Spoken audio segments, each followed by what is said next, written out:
Hello friends, this is Mohit and I welcome you all to my YouTube channel and to my another video of SQL playlist. और आज के video में हम लोग discuss करेंगे कि how to write the store proc in SQL। और इस वीडियो में हम लोग दो टाइप्स के स्टोर प्रोसीजर को डिस्कस करेंगे। First is simple store proc and second one is store procedure with input parameter. Okay. और आज मैं जो सब्जेक्ट डिस्कस करूंगा वो बेसिकली बहुत ही ज्यादा इंपॉर्टेंट है क्योंकि in real time in industry practice हम जब भी किसी तरह के डेटा फ्लो या फिर डेटा माइग्रेशन या फिर मीन्स डेटा मूवमेंट का बात करते हैं तो उसमें हम लोग सीक्वल के लॉजिक को स्टोर प्रोसीजर्स के थ्रू रन करते हैं। तो इसीलिए इस कॉन्सेप्ट को सीखना और इसको इफेक्टिवली यूज करना बहुत जरूरी हो जाता है और ये चीज आपको बहुत ही अच्छे से समझ में आएगा। आपका बस इतना काम है कि आप बस वीडियो के एंड तक बने रहो। मैं बिल्कुल पॉइंट टू पॉइंट जिस तरीके से हम लोग real time project and industry में यूज करते हैं इसे उस तरीके से ही मैं डिस्कस करूंगा। ओके। तो आपका काम सिर्फ इतना है कि वीडियो के एंड तक बने रहो और आप इस टॉपिक में बहुत ही ज्यादा कंफर्टेबल फील करोगे। ओके। इससे पहले हम अपना वीडियो स्टार्ट करें, मैं आप लोग को ये बताना चाहूंगा कि मैं इसी तरीके से important concept and important interview questions पे बहुत ही फ्रिक्वेंटली वीडियो अपलोड कर रहा हूँ। तो अगर आपने हमारे चैनल को सब्सक्राइब नहीं किया है देन प्लीज सब्सक्राइब इट, ताकि नेक्स्ट टाइम जब भी मैं वीडियो अपलोड करूँ तो उसका नोटिफिकेशन आप लोग को मिल जाए और आप मिनिमम टाइम में मैक्सिमम गेन कर पाओ in terms of concept learning. Okay. तो चलिए बिना टाइम वेस्ट किए आज की वीडियो को शुरू करते हैं। तो इससे पहले सिंपल स्टोर प्रोसीजर्स पे उसके सिंटैक्स को कैसे लिखते हैं इस पे डिस्कशन स्टार्ट करें। मैं आप लोग को ये बताना चाहूंगा कि पहले स्टोर प्रोसीजर होता क्या है। सी जैसे हम लोग नॉर्मल सीक्वल क्वेरी लिखते हैं, अगर मान लो हमारे पास कुछ ऐसा रिक्वायरमेंट आता है जिसमें हमें सेम क्वेरी को मल्टीपल टाइम्स यूज करना होगा, तो उस केसेस में हम लोग क्या करते हैं, उस क्वेरी को हम लोग स्टोर एंड सेव कर लेते हैं by writing store procedure. Okay. तो स्टोर प्रोसीजर्स के अंदर अगर आप लोग देखोगे तो वो सिंपली सीक्वल क्वेरी का ही कोड लिखा होता है उसमें। ओके। तो हम लोग जितनी बार वो स्टोर प्रोक को कॉल करेंगे उतनी बार वो कोड रन होगा जो भी उसके अंदर लिखा है। ओके। तो अभी हम लोग जो सिंपल स्टोर प्रोसीजर लिखने वाले हैं उसके अंदर हम लोग इस क्वेरी को ही कॉल करेंगे, सेलेक्ट स्टार फ्रॉम कस्टमर। उसके बाद देखते हैं इस तरीके से वो आउटपुट दिखाता है। कुल। तो स्टोर प्रोसीजर लिखने का सिंटैक्स हम लोग डिस्कस करते हैं। ओके। तो सबसे पहले हम लोग लिखते हैं क्रिएट प्रोसीजर। उसके बाद वो प्रोसीजर का नाम क्या होगा वो देते हैं। तो इस केस में हम लोग क्या करना चाह रहे हैं, select star from customer, right. इस प्रोसीजर का नाम देते हैं सेलेक्ट कस्टमर। ओके। उसके बाद हम लोग as, then we will write begin and end, और जो भी सीक्वल क्वेरी होगा वो यहाँ पे लिखेंगे। तो ये हो गया हमारा basic structure to write a simple store procedure. Okay. तो हमारा सीक्वल क्वेरी क्या है जो हम इस स्टोर प्रोक से कॉल करना चाह रहे हैं, this is the only statement, right. इसको यहाँ पे सेलेक्ट स्टार फ्रॉम कस्टमर। तो ये हो गया हमारा सीक्वल क्वेरी जो कि इस स्टोर प्रोक से कॉल होने वाला है। तो इसको आप इस तरीके से समझ सकते हो जैसे हम लोग फंक्शन वगैरह लिखते हैं, तो ये उसी तरीके से है। जब भी आप इसको कॉल करोगे तो इसके अंदर ये जो क्वेरी है वो रन होगा और एक्सपेक्टेशन ये है कि हमें कुछ ऐसा आउटपुट ही दिखेगा। ओके। तो ये हो गया हमारा टोटल सिंटैक्स। इसको रन करते हैं। अब एक बार इसको क्रिएट कर लिए तो इसको कॉल भी तो करना पड़ेगा। तो इसके लिए हम लोग यूज करते हैं EXEC and then store procedure name. इसको अगर हम एग्जीक्यूट करते हैं तो एक्सपेक्टेशन क्या है, सेलेक्ट स्टार फ्रॉम कस्टमर का जो रिजल्ट सेट आया था वही यहाँ से आएगा। चलो रन करते हैं। ओके। इसको जब भी हम कॉल करेंगे तो ये इस तरह का रिजल्ट सेट देगा। अब इसके अंदर हम लोग क्वेरी कुछ भी दे सकते हैं। ये हो गया हमारा सिंपल स्टोर प्रोसीजर कैसे लिखते हैं। अब चलो एक पैरामीटराइज्ड स्टोर प्रोसीजर कैसे करते हैं वो भी देख लेते हैं।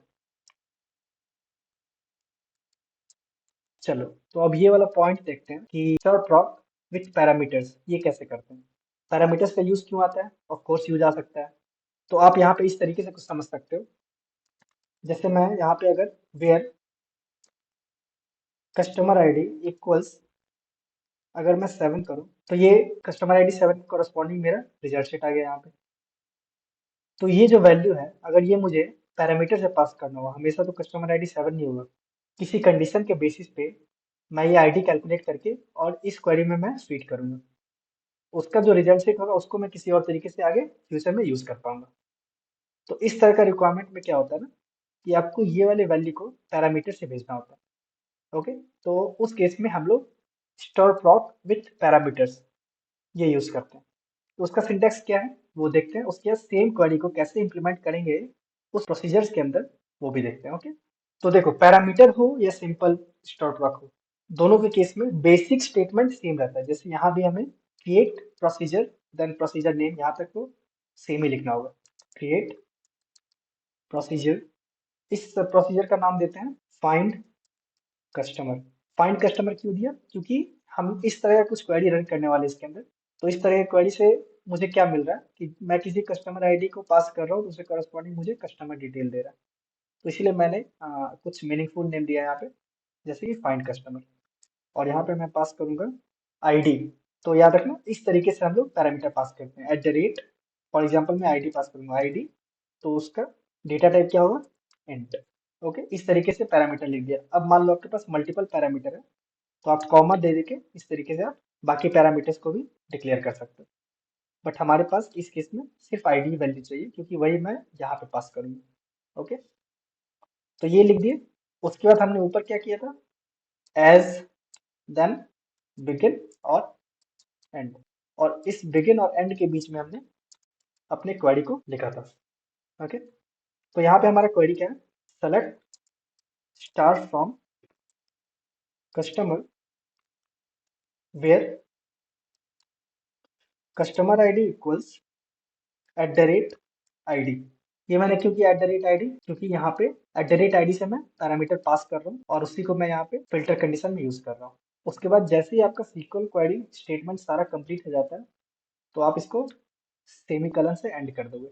ये सेमीकलन से एंड करना बहुत जरूरी हो जाता है। यहाँ पे तो आप मान लो कि सेलेक्ट स्टेटमेंट लिख रहे हो, इन केस कभी आप इंसर्ट स्टेटमेंट लिखते हो ना, तो वो कभी कभी इन अप्रोप्रिएट बिहेवियर शो करता है, जैसे मल्टीपल टाइप्स इंसर्ट हो जाना। एक्सपेक्टेशन मान लो होता है कि एक रो इंसर्ट होगा, तो उस केस में क्या होगा कि 15-20 रो इंसर्ट हो जाएंगे, तो कभी कभी ऐसा होता है। So it is always a best practice to means and the SQL query with this semicolon. Okay, तो ये हमारा फाइंड कस्टमर का प्रोसीजर हो गया। इसको हम रन करते हैं। ओके, अब इसको रन कर लिया। अब इसमें हम क्या करते हैं, पहले इसको रन कर लेते हैं। कस्टमर आईडी में 7 ही पास करने वाला हूँ स्टार प्रॉक में, तो यही सेम रिजल्ट देगा। तो यहाँ पे मैं इस स्टार प्रॉक को कॉल करूंगा। उसके लिए क्या करते हैं, जैसे हमने ऊपर डिस्कस किया था, exec कीवर्ड यूज करते हैं, execute then procedure name. Similarly यहाँ पे हम लोग exec then procedure name is find customer. और पैरामीटर को आप देखो यहाँ पे इंटेलिजेंस भी शो कर रहा है कि आपको इस तरीके से देना है। तो पैरामीटर को आप अगर इंटीजर है तो सिंपली यहाँ पे वैल्यू दे दो, और अगर आप स्ट्रिंग पास करें तो उसको सिंगल कोट में दे सकते हो। और मल्टीपल यहाँ पे आपको देना होगा तो कॉमा कर करके। फॉर एग्जांपल मेरे पास दो पैरामीटर होते हैं इंटीजर वाले, तो 7 कॉमा मान लो ऐसे करके 10 करता, बट हमारे केस में अभी एक ही है, इसलिए मैं एक ही दे रहा हूँ। इसको रन करूंगा ऐसे, कूल। तो ये जो रिजल्ट सेट था, सिमिलरली मैंने स्टोर प्रोसीजर से भी इसको अचीव कर लिया। तो ये होता है पावर पैरामीटराइज स्टोर प्रोसीजर का। आप पैरामीटर पास करो और अंदर के सीक्वल क्वेरी को डायनामिक बना सकते हो। ओके, तो आज के वीडियो में हम लोगों ने सीखा कि how to write a simple store procedure and how to write the store proc with parameters, और इसका हम लोग यूज कैसे कर सकते हैं और किस तरीके से हम लोग इस पैरामीटर को यूज करके सीक्वल क्वेरी को डायनामिक बना सकते हैं। तो इस कॉन्सेप्ट का यूज रियल टाइम प्रोजेक्ट में बहुत ज्यादा होता है। जनरली हम लोग सारी क्वेरी को, सारे लॉजिक को एक स्टोर प्रोसीजर में ही लिखते हैं, उसी को कॉल करते हैं फॉर द डेटा मूवमेंट और टू अपडेट समथिंग और to build some logic. Correct.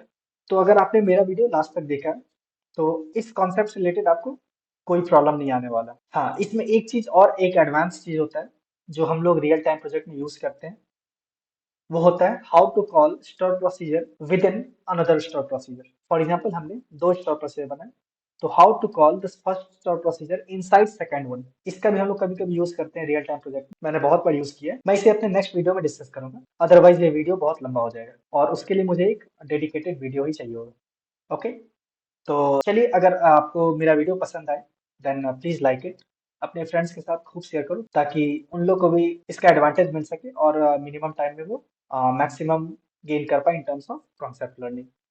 और हाँ, अगर आपने हमारे चैनल को सब्सक्राइब नहीं किया देन प्लीज सब्सक्राइब इट, ताकि नेक्स्ट टाइम जब भी मैं इस तरह के कॉन्सेप्चुअल वीडियो को अपलोड करूँ तो आपको उसका नोटिफिकेशन मिल जाए।